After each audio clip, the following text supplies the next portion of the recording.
Earth 2 billion years ago. There is no oxygen in the atmosphere, but despite that, evolution of life continues. How can it happen? In this video we will talk about a process that was useful during this period in order to survive, glycolysis, a complex process that obtains energy from glucose, also in the absence of oxygen. But do you really know how it works? The definition of glycolysis in a nutshell is the breakdown of glucose, which is a type of sugar that contains 6 carbons, releasing energy and pyruvic acid. Now, if you want to delve into this topic, you have to stay here. Glycolysis is a metabolic pathway that is present in almost all organisms. Now, if you're wondering what is a metabolic pathway, let me explain it to you.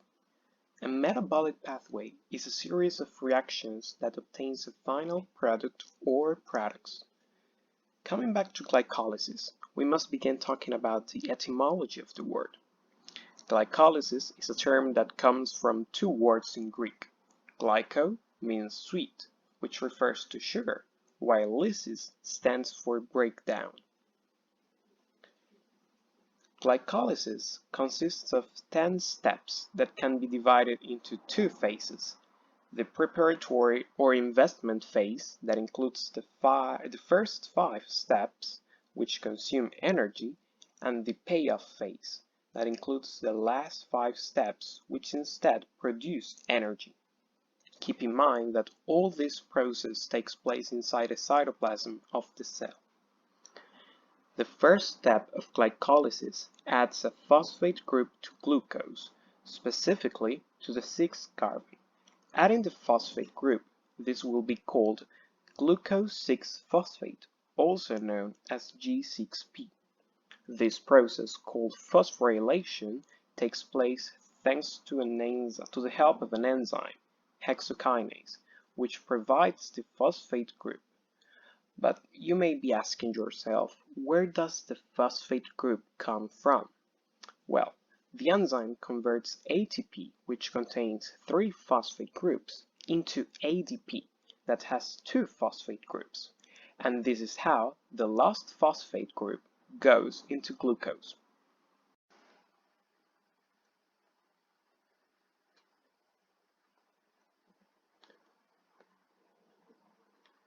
Three, 2, 1, go. Now glucose 6-phosphate will go through a process called isomerization. It means that we will change the structure of the glucose molecule and we will transform it into fructose. We will still have the same atoms, the only difference will be their arrangement, as we can see over here. During all this process we will still have the phosphate group, and the name of this molecule will be fructose 6-phosphate, or F6P. This step takes place due to an enzyme called phosphohexose isomerase. At this stage, we add another phosphate group. This time it will be in the carbon 1. Its name is fructose 1,6 bisphosphate. Your mind might be blowing up right now, but relax. Let me explain you why it has this name. Fructose has 6 carbons, and as glucose, it has a phosphate group attached to carbon 6 since the first step. Now, since we add a new phosphate group to carbon 1, we call this compound 1,6. Then we say it is bisphosphate because there are 2 phosphate groups. But if you're asking how all of this happens, well, let me tell you that there is an enzyme involved in all of this. Its name is phosphofructokinase type 1, also known as PKF1. It is responsible for obtaining the phosphate group out of ATP, transforming it into ADP, and liberating a phosphate group. Now, in the next step, we will split our 6-carbon molecule to 2 3-carbon molecules, each one of which will have a phosphate group. This division takes place thanks to an enzyme called aldolase that produces two different molecules, DHAP, which stands for dihydroxyacetone phosphate, and GA3P, which means glyceraldehyde 3-phosphate. Now happens something interesting. DHAP cannot be used to continue with glycolysis, but GA3P does. That is why we need to convert DHAP3 into GA3P through an enzyme called triose phosphate isomerase. In this step, an important enzyme called glyceraldehyde 3-phosphate dehydrogenase, also known as GA3P-DH, will provoke two crucial actions. On the one hand, this enzyme will add a phosphate to the reaction. On the other hand, the enzyme will react with NAD+. You can imagine NAD+ as a carrier because it transports electrons and hydrogen out of the reaction, which are known as hydrides. I know this sounds difficult, but trust me, everything will make sense in a couple of minutes. So, as we were saying, when GA3P reacts with NAD+, NAD+ will take hydrides from GA3P. This will make that NAD+ will be transformed into NADH.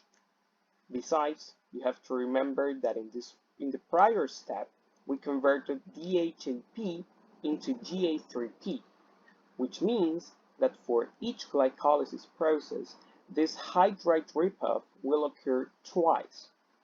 Now, let's focus on the name this reaction will have.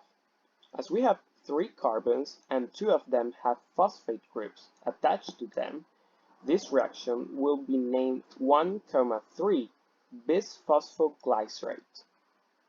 I know this part is complicated, so let's rewind and see in a summary all these steps.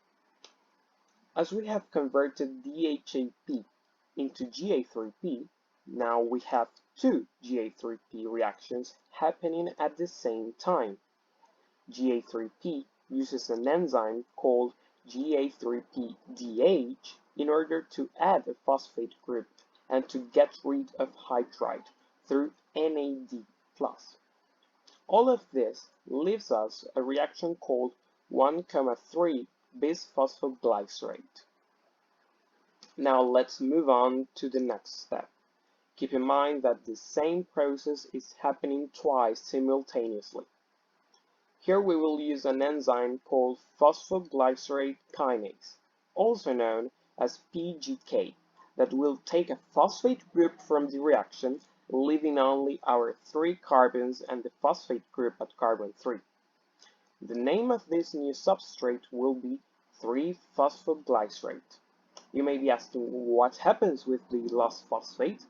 Well, during this step, ADP is transformed into ATP, and it needs a phosphate to form ATP, so our lost phosphate group completes the process. As this process happens 2 times at the same time, we will get 2 ADPs.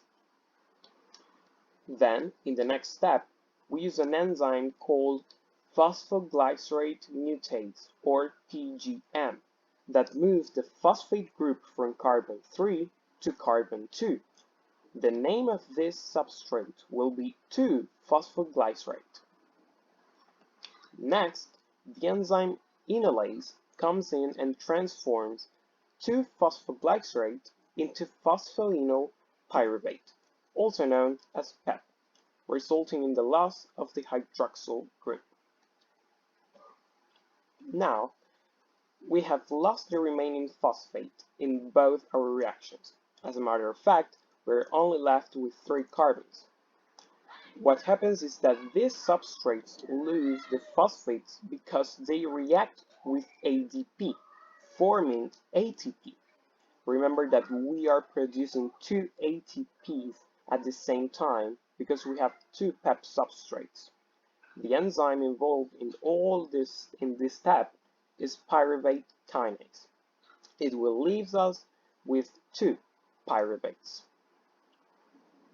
If we want to summarize what we have learned, in the first phase we lose 2 ATPs, and in the last phase we gain 4 ATPs, so all in all we get 2 ATPs. After obtaining pyruvate, respiration continues in either an anaerobic or an aerobic direction depending on the circumstances of the cell.